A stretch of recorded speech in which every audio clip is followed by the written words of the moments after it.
अस्सलाम वालेकुम dear students, कैसे हैं आप लोग। आज के हमारे इस लेक्चर में हम नॉन एक्सेस मॉडिफायर्स पे ही बात जारी रखेंगे। और नॉन एक्सेस मॉडिफायर्स में जो दूसरी टाइप है फाइनल वेरिएबल्स की, उन पे बात हम करेंगे इन डिटेल कि फाइनल वेरिएबल्स क्या हैं, ये क्या रोल प्ले करते हैं जावा में इनसे क्या क्या जो यूज़ेबिलिटी है इनकी जावा में वो क्या है। तो चलते हैं आज के लेक्चर की तरफ।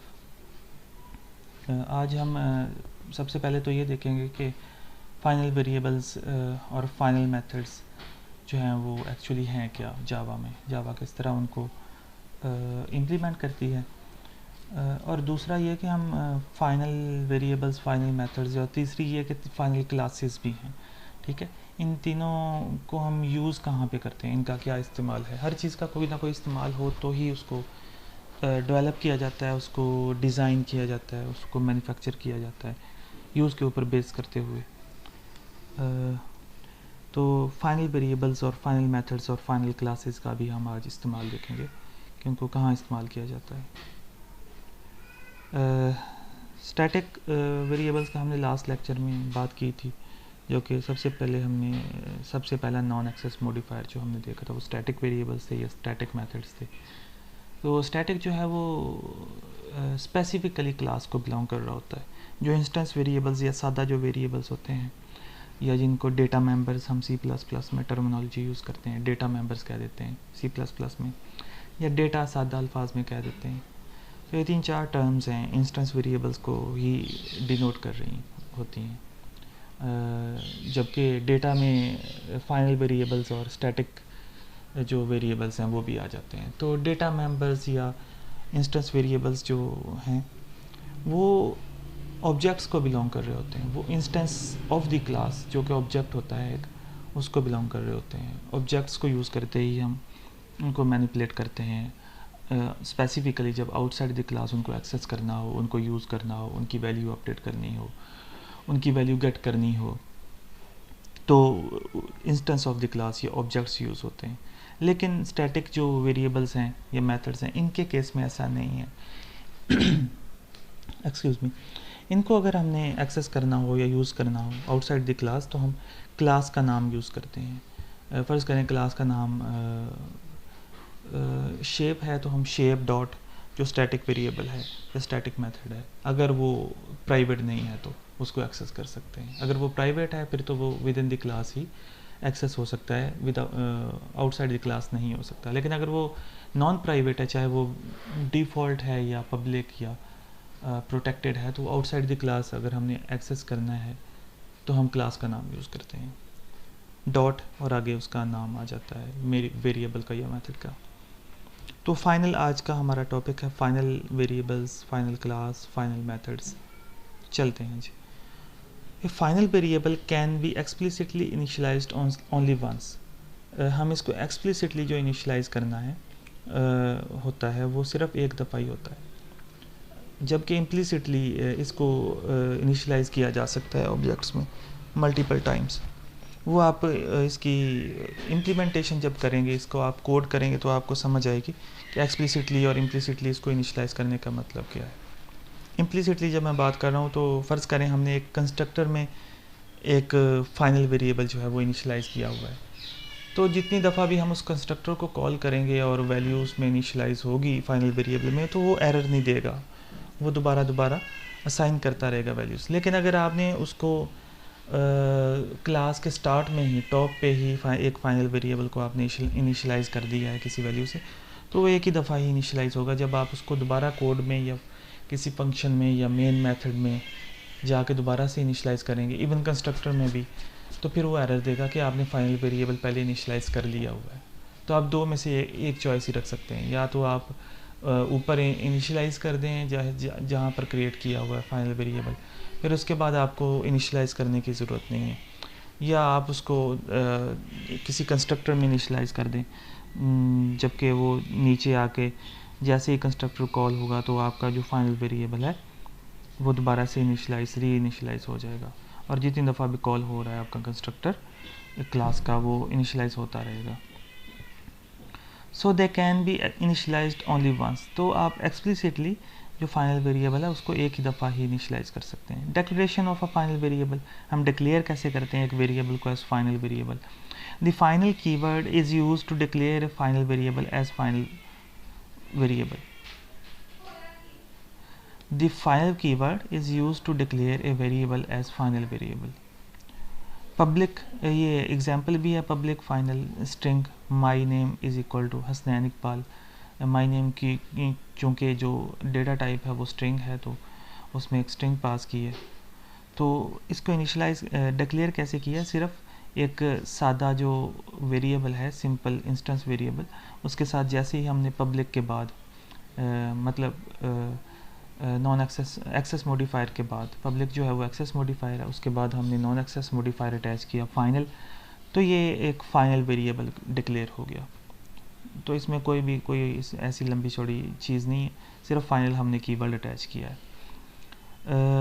फिर इसके बाद बात आ जाती है कांस्टेंट वेरिएबल्स। वो हम कैसे बनाते हैं, आपने C++ पढ़ा होगा, उसमें हम एक कीवर्ड यूज़ करते हैं कॉन्स्ट, CONST। तो वहाँ तो कॉन्स्ट कीवर्ड से हम कॉन्स्टेंट्स जो हैं वो क्रिएट कर लेते हैं। बाय द वे कांस्टेंट जो एक वेरिएबल हम जब हम उसको कांस्टेंट बना देते हैं तो उसको हम कांस्टेंट वेरिएबल नहीं कहना चाहिए लॉजिकली, क्योंकि वेरिएबल का मतलब होता है कि जो कि चेंज होता रहे, जिसकी वैल्यू चेंज होती रहे, वेरिएबल जिसको चेंज किया जा सके। लेकिन जो कांस्टेंट है उसका मतलब, उसका मीनिंग ये है कि उसकी वैल्यू जो है वो अनचेंजेबल है। तो कांस्टेंट टर्म और वेरिएबल टर्म ये दोनों इकट्ठी यूज़ लॉजिकली नहीं की जा सकती, क्योंकि हम वेरिएबल्स को कांस्टेंट बना देते हैं तो जो टर्म्स हैं वो फिर इंडिकेट करने के लिए कि ये वाला वेरिएबल एज कांस्टेंट बिहेव करेगा तो उसको कांस्टेंट वेरिएबल कह देते हैं। हालांकि है दोनों ही जो टर्म्स हैं कांस्टेंट और वेरिएबल दोनों एक दूसरे की अपोजिट हैं। जैसे आग और पानी, उन दोनों को अगर आप मिला के लिखना चाहें तो नहीं लिख सकते। कोई ऐसी चीज़ बना दें जिसमें आग और पानी मिक्स हो जाए, या जिसमें तेज़ाब और अल्कली जो है वो असास मिक्स हो जाए, तो वो तो पानी तो बन जाएगा, लेकिन इन दोनों को आप इकट्ठा लिख नहीं सकते, वो अपनी जो हैत है वो चेंज कर देता है। तो इस तरह से एक लॉजिकल सा पॉइंट था आपको बताने का। हाउएवर आपकी स्लाइड्स में कांस्टेंट वेरिएबल्स ही मैंने इंडिकेट किया हुआ। To create the constants in Java we use static final. जैसे ही हम फाइनल से पहले स्टैटिक का कीवर्ड यूज़ करेंगे और एक वेरिएबल बनाएंगे जो कि स्टैटिक फाइनल एक्सेस मॉडिफायर का होगा, तो वो एक कांस्टेंट की तरह बिहेव करेगा। तो कांस्टेंट जो होता है वो मैंने आपको पहले बता दिया, उसकी जो वैल्यू है वो नहीं चेंज होगी।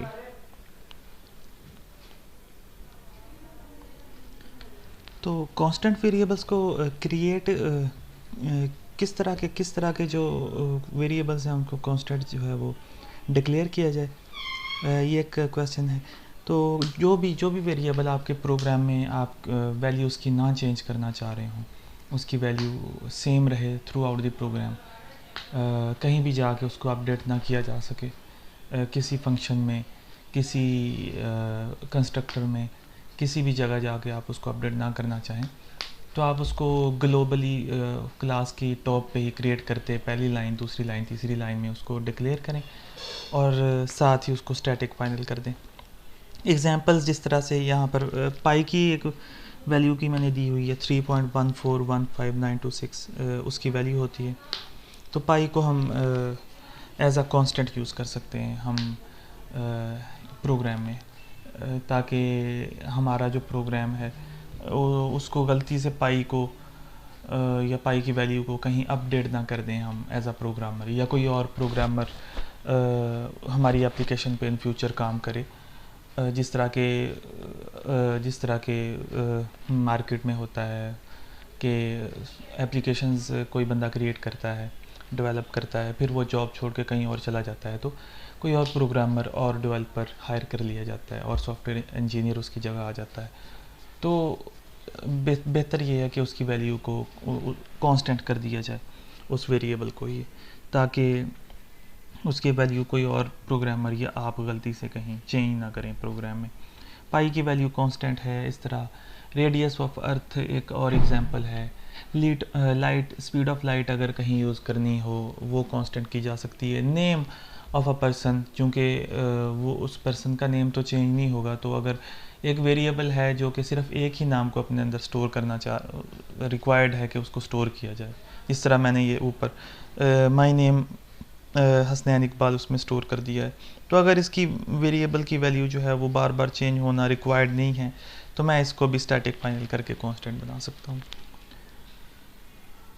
We have static final variables and the variables behave as class constants, जो कि वेरिएबल तो फिर क्लास कांस्टेंट्स बन जाते हैं। इनको स्टैटिक करने का मकसद ही ये है कि क्लास को बिलोंग कर रहे हैं, किसी ऑब्जेक्ट को नहीं। तो जैसे ही हम उसको स्टैटिक फाइनल एक वेरिएबल को करते हैं तो वो एज क्लास कांस्टेंट्स बिहेव करना शुरू कर देते हैं, जो ऐसे कांस्टेंट्स जो कि क्लास को बिलोंग कर रहे हों। This is just like using a const keyword in C++। Difference between final variables and constants. तो डिफरेंस इसमें चलें देखते हैं डिफरेंस क्या है। The final variables can be assigned in constructors of the class. जो सिंपली एक फाइनल वेरिएबल है, जिस तरह की एग्जांपल है स्ट्रिंग माई नेम, जिसको मैंने फाइनल डिक्लेयर किया हुआ है, ये स्टैटिक फाइनल नहीं है, ये सिर्फ फाइनल वेरिएबल है। तो इसकी बात हो रही है the final variables can be assigned in the constructors, जो कि कंस्ट्रक्टर है क्लास का। जिस तरह ये नीचे एक एग्जांपल है, स्टूडेंट क्लास है और स्टूडेंट का कंस्ट्रक्टर है। तो इसमें जो फाइनल वेरिएबल्स हैं उनको असाइन किया जा सकता है। तो इसका फ़ायदा ये है कि जितनी दफ़ा भी आप ऑब्जेक्ट क्रिएट करेंगे, नया ऑब्जेक्ट किसी और क्लास में या इसी क्लास में भी, तो वो जब इस कंस्ट्रक्टर को कॉल करेगा तो हर दफ़ा जो वैल्यू आप उसको पास करेंगे, पैरामीटर पास करेंगे कंस्ट्रक्टर को, वो CGPA जो कि फाइनल वेरिएबल है उसमें एक नई वैल्यू असाइन हो जाएगी। तो ये फाइनल तो है, इसको आप कोड में तो एक ही दफ़ा इनिशियलाइज़ कर रहे हैं, लेकिन रन टाइम पे ये इम्प्लिसिटली बार बार इनिशियलाइज़ हो रहा है। ये मतलब था इम्प्लिसिटली बार बार इनिशियलाइज़ होने का, अगेन एंड अगेन, कि आप जब भी कंस्ट्रक्टर कॉल करेंगे, आपने कोड में तो एक ही दफ़ा उसको इनिशियलाइज़ किया है, बार बार इनिशियलाइज़ नहीं कर रहे। CGPA = GPA आपने एक ही दफ़ा पूरे कोड में किया है। लेकिन जैसे ही आप नया एक ऑब्जेक्ट बनाएंगे स्टूडेंट क्लास का, तो वो CGPA को एक नई वैल्यू असाइन कर देगा, क्योंकि कंस्ट्रक्टर कॉल होगा ऑब्जेक्ट बनाने पे। जब भी आप कोई ऑब्जेक्ट बनाते हैं तो उसका कंस्ट्रक्टर लाजमी कॉल होता है। तो इसका चूंकि एक ही कंस्ट्रक्टर है और वो भी पैरामीटराइज्ड है, तो आपको पैरामीटराइज्ड कंस्ट्रक्टर ही कॉल करना पड़ेगा। जब पैरामीटराइज्ड कंस्ट्रक्टर कॉल करेंगे और उसको एक पैरामीटर आप पास करेंगे फ्लोट टाइप का, तो ऑटोमेटिकली उस फ्लोट टाइप की वैल्यू को CGPA में असाइन कर देगा। तो ये इम्प्लिसिटली बार बार असाइन हो रहा है एक फाइनल वेरिएबल में। लेकिन जब आप स्टैटिक फाइनल या कांस्टेंट एक क्रिएट करते हैं, तो आप उसको बार बार इनिशियलाइज इस तरह नहीं करवा सकते। आप उसको किसी कंस्ट्रक्टर, किसी मेथड, कहीं और नहीं इनिशियलाइज करवा सकते। जैसे ही आप उसको क्रिएट करेंगे, आपको उसको हर हालत में इनिशियलाइज करवाना पड़ेगा। जैसे ऊपर एग्जांपल है, स्टैटिक फाइनल एक वेरिएबल है रोल नंबर, इसमें मैंने 1 2 3 4 5 6 as roll number value string type में स्टोर की हुई है। आप चाहें तो उसको इंटीजर भी बना सकते हैं, लेकिन मैंने एज अ स्ट्रिंग यूज़ करना बेहतर समझा। तो मैंने 1 2 3 4 5 6 एक वैल्यू है, रोल नंबर है, वो मैंने रोल नंबर एक क्रिएट किया, एक कांस्टेंट क्रिएट किया, वेरिएबल नहीं कहूँगा, कांस्टेंट क्रिएट किया रोल नंबर के नाम से ऑफ डेटा टाइप स्ट्रिंग, और उसमें मैंने वैल्यू सेव कर दी। अब ये वैल्यू थ्रू आउट प्रोग्राम इसी तरह यूज़ होगी, ये कहीं भी चेंज नहीं हो सकती, ना किसी कंस्ट्रक्टर ना किसी मेथड में।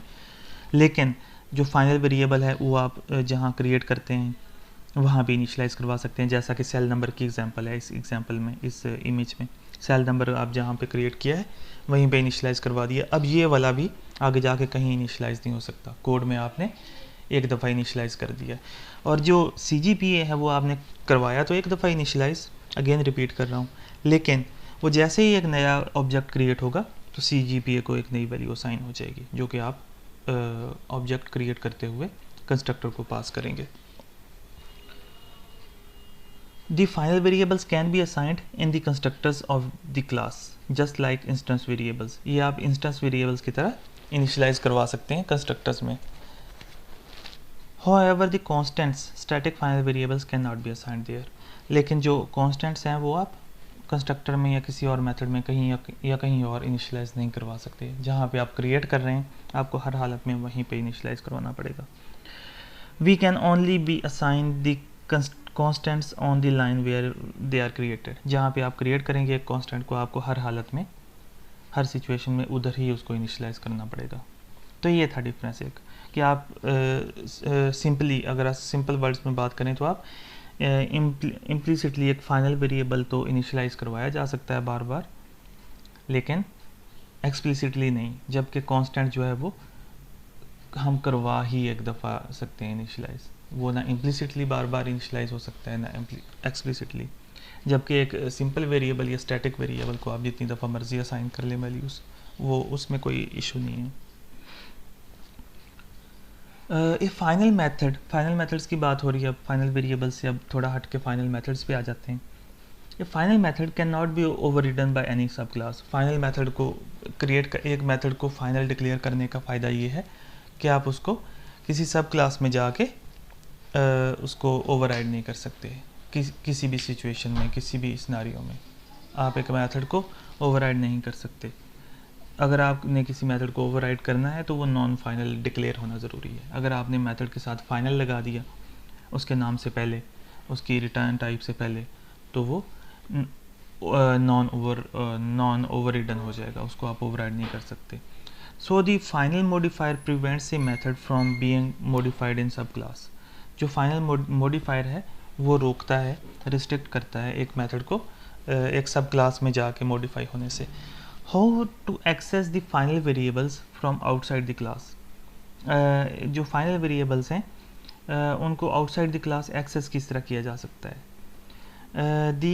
they are accessed in same way as we access the instance variables।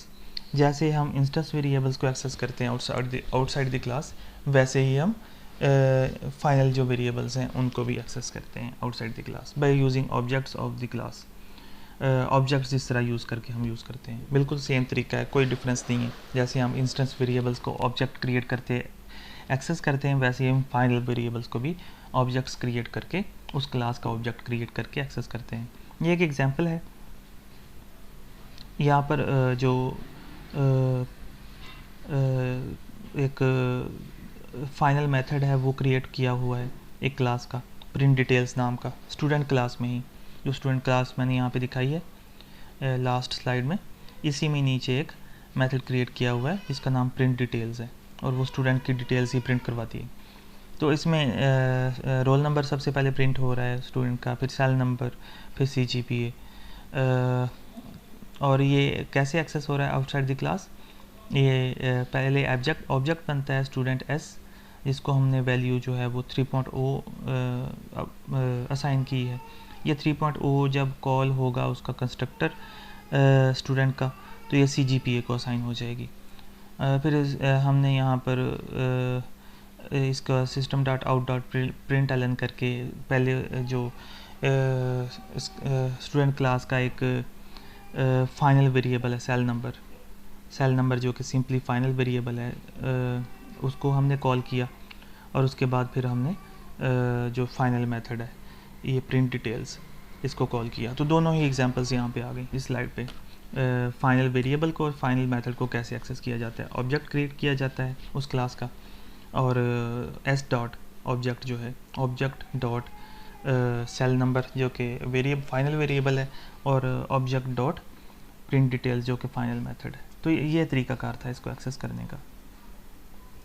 The final class is a class. अब फाइनल क्लास की बात हो रही है। The final class is a class which can not be inherited. अगर आप किसी class को फाइनल कर दें तो आप उसको इनहेरिट नहीं कर सकते, ये रिस्ट्रिक्ट हो जाती है, उसकी इनहेरिटेंस रिस्ट्रिक्ट हो जाती है, फिर आप उसको कहीं भी किसी भी तरह एक्सेस नहीं इनहेरिट नहीं कर सकते।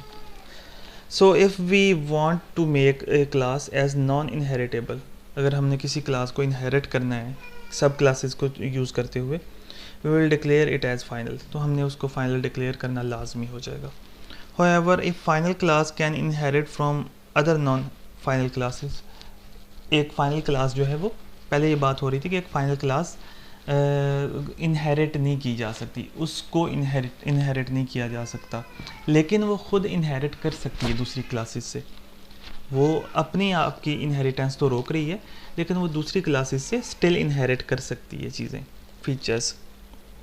However, a final class can inherit from other non-final classes. तो वो दूसरी जो नॉन फाइनल क्लासेस हैं उनसे इनहेरिट तो कर सकती है, लेकिन खुद किसी को इनहेरिटेंस प्रोवाइड नहीं कर रही. In short, the final variables restrict the reassignment of values. जो final variables हैं वो क्या करते हैं, वो रिस्ट्रिक्ट करते हैं, रोकते हैं वैल्यूज़ की बार बार असाइनमेंट को. एक वो आप एक दफ़ा असाइन कर दें वैल्यू तो आप कोड में दोबारा उसको रीअसाइन नहीं कर सकते. एक्सप्लिसिटली असाइनमेंट की बात हो रही है. और फाइनल मेथड्स क्या करते हैं, वो रिस्ट्रिक्ट करते हैं ओवरराइडिंग फीचर ड्यूरिंग इनहेरिटेंस. जब इनहेरिटेंस हो जाए उस क्लास की किसी और क्लास में, वो किसी क्लास की पेरेंट बन जाए जिस क्लास में फाइनल मेथड पड़ा है, तो आप उस फाइनल मेथड को चाइल्ड क्लास में जाके इनहेरिट नहीं कर ओवरराइड नहीं कर सकते. और फाइनल क्लास क्या करती है, फाइनल क्लास जो है वो अपनी इनहेरिटेंस किसी और क्लास के लिए बंद कर देती है. वो किसी और क्लास की पेरेंट क्लास नहीं बन सकती. वो किसी क्लास की नॉन फाइनल क्लास की चाइल्ड क्लास तो बन सकती है, ठीक है, नॉन फाइनल क्लास की चाइल्ड क्लास तो बन सकती है, लेकिन वो खुद किसी की पेरेंट नहीं बन सकती. तो ये एक एग्जांपल है किस तरह से हम एक क्लास को फाइनल डिक्लेयर करते हैं. पब्लिक क्लास का कीवर्ड से पहले हम फाइनल डिक्लेयर लगा दिया तो वो स्टूडेंट क्लास जो है वो फाइनल हो गई. तो फाइनल स्टूडेंट क्लास फाइनल है, लेकिन वो एक क्लास नॉन फाइनल क्लासरूम है उससे खुद को एक्सटेंड करवा रही है, ठीक है, उसकी चाइल्ड क्लास बन गई है, लेकिन ये स्टूडेंट क्लास खुद किसी की पेरेंट क्लास नहीं बन सकती. दैट्स ऑल जी. ये था आज का थ्योरेटिकल लेक्चर.